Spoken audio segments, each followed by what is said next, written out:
Excellent après-midi à toutes et à tous. Bienvenue à cette grande édition du journal à langue française. Vous êtes en compagnie de Patrick Nilidinde et tout de suite l'essentiel de l'actualité. Ouverture officielle à Kigali mardi de la 27e foire internationale de Kigali. C'est le ministre du Commerce et de l'Industrie qui a ouvert officiellement cette foire internationale à Gikondo, en district de Kichukiro. Le ministre Gabetsinze, accompagné d'autres responsables au sein des différentes institutions étatiques et privées, a commencé par visiter les différents stands des exposants, aussi bien rwandais qu'étrangers. Ça a suivi une conférence de presse au cours de laquelle le ministre du Commerce et de l'Industrie a expliqué l'importance d'un tel événement. Il a déclaré que cette foire internationale est une bonne opportunité d'ouvrir le marché aux Rwandais et aux étrangers en vue d'un échange de produits et services dans l'intérêt des consommateurs. Parmi les exposants, des vendeurs de différents produits, des artisans et des prestataires de services. Et surtout, ils sont de plus en plus nombreux à venir en tant que pays. Donc nous avons vu les représentants de plusieurs pays, Mozambique, qui se regroupent en tant que pays et viennent ensemble. Nous avons vu le Pakistan, nous avons vu d'autres pays aussi qui viennent en groupe. Et ça, c'est vraiment un intérêt particulier qu'on note cette année, mais qui va continuer dans les années à venir aussi. Notre message pour eux, c'est de leur dire que c'est une occasion particulière de montrer leurs produits sur le marché local et de surtout trouver de potentiels partenaires pour un long terme, de faire des affaires à long terme. La présidente de la Fédération rwandaise du secteur privé revient également sur la particularité de la foire internationale de Kigali 2024. Mettre à jour ce qui se fait au Rwanda, renouveler la liste de tout ce qui est fait au Rwanda, mais aussi de donner l'occasion aux exposants de montrer ce qu'ils ont amélioré, ce qu'ils ont amené de nouveau dans leur façon de faire ou bien de nouveaux produits qu'ils ont faits, et aussi l'apport de nouvelles technologies dans la façon de fonctionner. La suite de cette édition, nous allons évoquer l'économie du Rwanda avec notre invité. L'invité du journal aujourd'hui, c'est Danone Fraterne Musoni, jeune entrepreneur qui s'est lancé dans le café en apportant sa touche personnelle avec un concept nouveau que nous allons découvrir ici, café, communauté et tourisme. Économie durable. Le secteur touristique, vous le savez bien, au Rwanda, devrait connaître une croissance spectaculaire sous forme de tourisme urbain et rural. Les deux formes de tourisme ont leurs propres attraits touristiques spécifiques et leurs avantages conviviaux alignés sur un écotourisme économique universellement acceptable et dans le cadre du travail et du développement. Il s'agit donc de solutions significatives dans ce concept café, communauté et tourisme, économie durable, comme va nous le dire notre invité, donc Danone Fraterne Musoni. Bienvenue à notre journal. Merci beaucoup. Alors, pouvez-vous nous expliquer un peu ces concepts que vous-même avez créés, café, communauté, tourisme, économie durable? Pour moi, café, comme vous le savez, les statistiques nationales, internationales montrent que le café est l'un des produits consommés, importés, exportés. Alors, je me suis dit, qu'est-ce que je dois faire? Le café au Rwanda joue un rôle très important, économique et social. Nous avons un café à la demande internationale, aussi qu'à local. Je me suis dit, le bon café, il doit aller où? Qui doit le cultiver? Au Rwanda, vous savez, nous faisons la culture sur des petites plantations. Je me suis dit, si le café est exercé par les agriculteurs ruraux, qui ont de petites plantations, il faut que moi je sois à l'organisation de la communauté, à les éduquer à faire le bon café. Le bon café, pour moi, c'est un café qui est excellent, specialty coffee. Specialty coffee, c'est un café qui exige plus d'efforts, plus de moyens, Si tu veux bien vendre un bon café, il faut avoir tous ces atouts. Ces atouts, ça veut dire pas seulement la politique nationale, mais la politique de l'entreprise en soi. Que tu sois start-up, que tu sois sized, il faut avoir cette politique du fond de l'entreprise. La politique nationale est claire, côté café. On peut avoir des variétés pour remplacer des arbres âgés. On peut avoir des NPK. On peut avoir toute la politique de la pratique agricole jusqu'à l'exportation. Et maintenant, c'est le rôle de l'entrepreneur ou de l'entreprise de se fixer aux côtés de la communauté. Pour moi, là où je travaille dans le Gatinier... Justement, nous atteignons la communauté. Oui, la communauté, pour moi, ils jouent un rôle très important. Ils savent bien le café. Ce qu'ils ont besoin, ils ont besoin de l'organisation totale. Ils ont besoin de leur montrer où va le café que tu as besoin. Pour moi, je ne les cache de rien. Je travaille avec des stations de lavage. Et moi, je trouve les vides ou les défis dans la production. Je l'ai dit, il faut organiser la communauté. La communauté, quand il est organisé, quand tu as un très bon café qui est demandé par un touriste, au niveau de l'hôtel, le café en soi devient un touriste. S'il va partir avec 1 kilo de café, il devient touriste. Alors je me suis dit, il faut que je crée une identité de mon propre café dans la région où je travaille. Et donc le tourisme en soi. Oui, le tourisme en soi. Et il faut maintenant, même dans les pratiques de café que je fais dans les hautes montagnes, il faut que ça soit rendu un produit à vendre aux touristes. Et comme on leur vend même des chambres, comme on leur vend même de monter les bissocs et tout. Moi, je me suis dit, il faut que les champs de plantation de café, pour moi, soient une attraction touristique. Voilà. Et puis, pour moi, quand les trois sont combinés, quand tu as un très bon café, une communauté très organisée pour faire un café de qualité, de quantité, et le tourisme, tu as déjà une économie durable. Voilà. C'est très intéressant comme concept. Vous avez donc créé avec ça un paquet que vous proposez, reproduisant ce concept même du café, communauté, tourisme, économie durable. Comment vous est venue cette idée? Ben oui, comme je vous l'ai dit, le secteur agricole du café s'exige plus d'efforts. Je me suis dit, si je dois créer un très bon café, il faut qu'il soit une solution à des problèmes que j'ai aux côtés de l'entreprise. Alors, c'est pour cela que je fais un high-ending coffee paquet. Ça s'appelle Nibziza. Nibziza, ce qui veut dire, c'est un mot, et tout c'est quand il vit au Rwanda, c'est facile, c'est tout. Mais quand je parle de Nibziza, c'est même ce café qui a tourné autour de la diversité.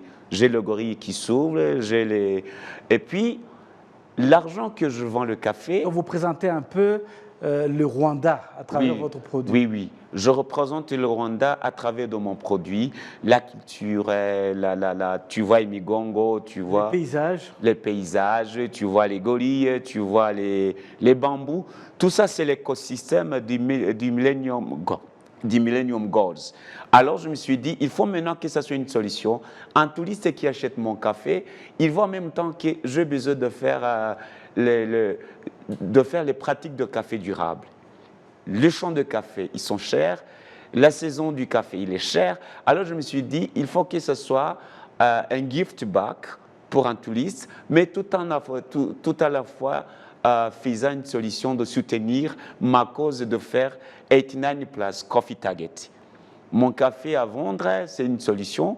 L'argent que je tiens, 16% de la vente retourne dans les pratiques de café. Et 6,3 retourne encore dans le développement du tourisme durable, où tu peux trouver où on fait les pathways dans les cafés, où tu peux avoir même un coffee shop, où tu peux avoir même un laboratoire de café, où tu peux continuer à faire des études, à soutenir à ce qu'on ait une solution de l'économie durable. C'est ça justement la solution, ou bien le résultat que vous escomptez, c'est l'économie durable du Rwanda. Oui, pour moi, c'est ce qui est très important. C'est de me fixer dans mon secteur, y trouver des solutions et les proposer aux gens. Alors, ma solution, je les propose à la communauté, j'engage les acteurs politiques du Rwanda et j'engage le tourisme, le touriste en même temps. Les devises, la politique, la volonté de la population, pour moi, jouent un rôle de l'économie durable. Monsieur Moussoni, vous êtes jeune, hein, c'est assez rare quand même de voir des jeunes qui se lancent dans de tels projets innovants. Quel est votre moteur de motivation? Mon moteur de motivation, il est simple, mais très fort. Notre président a commencé, son Excellence Paul Kagame, il a commencé à diriger ce pays au bas âge, au jeune âge. Et voilà maintenant, dans son sang, couler le Rwanda que nous voyons aujourd'hui. C'est à moi d'en prendre l'avantage. C'est à moi d'en tenir compte et dire qu'est-ce que je peux faire pour les générations à venir. Alors, moi, l'âge ne compte pas. Ce qui compte, c'est ce qui se cache dans mon âge. Ce qui se cache dans mon âge, c'est l'innovation, c'est le patriotisme, c'est visionner loin. Et puis aller dans la politique, de tracer déjà par le Rwanda pour l'économie durable, les résilience. Pour moi, c'est ce qui est très important. Donc le leadership actuel vous a encouragé dans votre travail? Très, très encourageant. Si tu essaies de voir les lignes politiques de tourisme avec Aradibi, c'est énorme. Si tu essaies de voir avec Naïeb, ils font un travail énorme. Si tu essaies de voir tous ces visites Rwanda, si tu vois Rwanda Day, tout ça sont des opportunités qu'il faut en tenir avec son cœur, avec toute énergie. C'est tout un trésor que nous avons pour le Rwanda. Et puis, si tu sais, sont des idées qu'il faut mettre en commun, en paquet, et puis les proposer aux acteurs, parce qu'il n'y a pas une économie sans qu'il y ait la synergie. Pour moi, quand j'ai des idées, je les propose aux acteurs dans le café, dans l'économie, et puis ça marchait comme ça. Vous avez mentionné plusieurs aspects dans votre projet. Vous savez également que le gouvernement rwandais incite les jeunes à innover, à se créer des projets générateurs de revenus. Vous vous êtes lancé. Quel message voulez-vous transmettre aux jeunes Rwandais qui vous suivent en ce moment? Les jeunes Rwandais, je leur dirais, ils sont assis sur l'or. Le Rwanda, c'est l'or.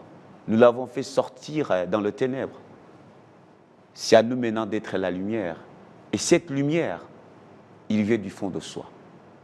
Nous avons un pays qui a déjà visionné. Vision 2020, c'est déjà fini, on est déjà 50. Où est-ce que tu es? Où est-ce que tu es? Voilà. C'est cette question que je leur poserai. Et quand tu leur dis « je suis ici », tout le monde est derrière toi. Je suis dans le café, j'ai des acteurs qui voient ce que je peux faire, même les touristes voient ce que je peux faire. L'international a besoin de café, je me suis fixé là-bas. Je me suis fixé là-bas, je n'ai pas peur d'avancer, je n'ai pas peur de dire que si tu es dans le tourisme et si tu es dans le ICT, il faut se visionner et amener les gens à côté de ta vision. Et n'est jamais aller ni à gauche ni à droite. C'est ce que notre président nous dit. Et quand moi je travaille avec tous ces acteurs, je leur dis voilà la vision. Il me dit non, tu peux faire comme ça, tu peux faire comme ça. Et voilà, aujourd'hui, je suis une solution à moi, une solution à ma famille, une solution à mon pays, une solution même au monde. Parce que si je leur vends du café, je suis une solution. Je suis une solution. Alors il faut penser à être une solution au monde entier. Et je crois même en Dieu que quand tu te vois une solution, tu es soutenu. Voilà. Merci à vous, Danon Fraterne Moussoni, d'avoir répondu à nos questions. Nous vous souhaitons très bonne chance dans votre projet. Merci beaucoup.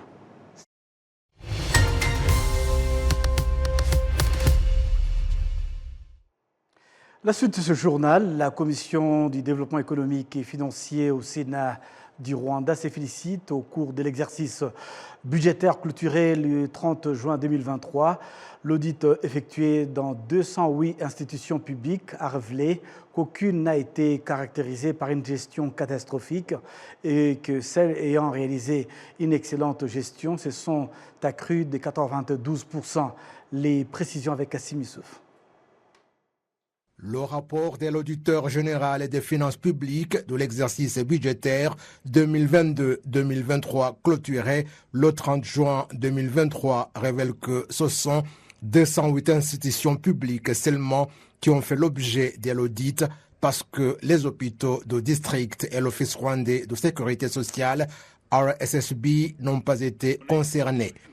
Les sénateurs se disent satisfaits du fait qu'aucune institution ne soit dans une situation alarmante et que celles dont la gestion est excellente ont augmenté. Ils ont cependant déploré l'augmentation des arriérés dans le paiement de l'impôt.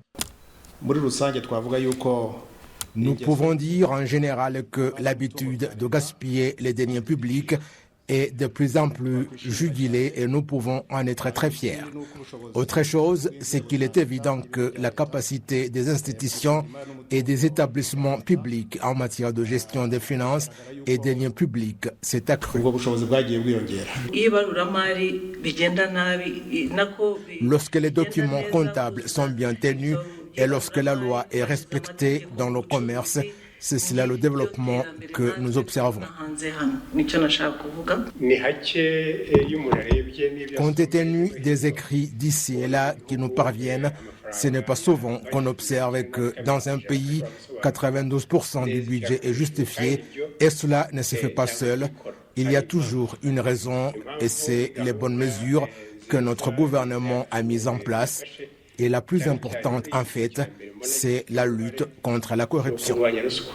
La commission sénatoriale de développement de l'économie et des finances estime que la bonne collaboration entre les contribuables et l'Office des recettes est la solution adéquate au problème des arriérés fiscaux. Le rapport de l'auditeur général des finances publiques pour l'exercice budgétaire clôturé le 30 juin 2023 révèle que les arriérés fiscaux non payés au cours de cet exercice s'élevaient à environ 661 milliards de francs rwandais d'impôts de niveau national, alors qu'ils s'élevaient à environ 550 milliards l'exercice précédent.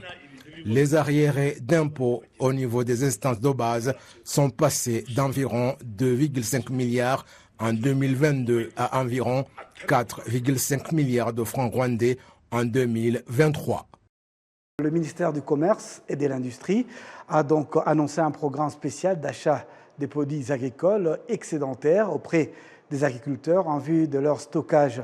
Cette initiative vise à apporter une solution permanente au problème des ventes prématurées à des prix inférieurs à ceux fixés par les autorités compétentes.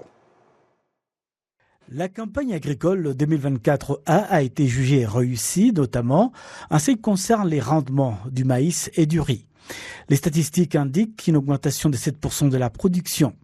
Cependant, certains agriculteurs ont signalé des problèmes tels que la vente prématurée des récoltes, connues localement sous le nom de torréfaction des récoltes, ou la vente à des acheteurs qui ne respectaient pas les prix fixés par les autorités compétentes.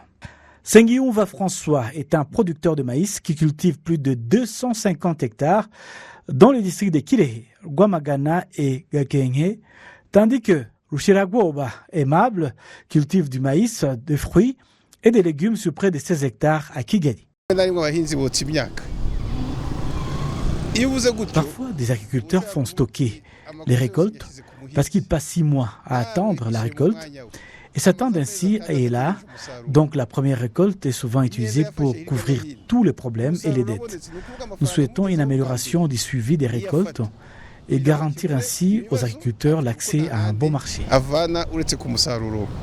L'entreprise Minimex, le plus grand producteur de produits des maïs de qualité au Rwanda, est l'un des principaux acheteurs du maïs. Hashimimana Jean d'Amour, directeur en charge des opérations, indique que le marché rwandais est également ouvert aux importations en provenance d'autres pays et que ces produits importés sont moins chers que les produits locaux. Cela a créé un écart dans l'approvisionnement en maïs, affectant particulièrement l'achat de maïs cultivé localement. Parfois, nous recevons des récoltes de pays voisins et les prix de ces importations sont inférieurs à ceux des produits locaux. Cependant, cela a créé un écart dans l'achat de maïs, affectant particulièrement l'approvisionnement local en maïs en raison des différences de prix que ceux établis par le Minicom. Munyakazi Jean-Paul, représentant légal de l'organisation des agriculteurs dénommée Imbaraga, pense qu'il faut redoubler d'efforts pour conclure des accords entre les agriculteurs et les négociants de leurs produits et qu'il devait y avoir une surveillance pour s'assurer que les deux parties adhèrent à ces accords. Il est nécessaire d'utiliser des contrats entre les agriculteurs et les négociants de leurs produits. Il devait y avoir une surveillance pour s'assurer que les deux parties répondent bien au contrat. Des responsables du ministère du Commerce et de l'Industrie ont affirmé être en train de finaliser des négociations pour l'achat des produits agricoles aux agriculteurs. L'Office rwandais pour la promotion de l'agriculture et des ressources animales, RAB en sigle et en anglais, déclare que la récolte de la saison culturelle A de cette année 2024 a augmenté jusqu'à 316 000 tonnes, y compris le maïs et le riz. Nous arrivons donc au terme de cette grande édition du journal en langue française. Au nom de toute l'équipe qui m'a accompagné tout au long de ce journal, je vous souhaite de passer un excellent après-midi à notre compagnie.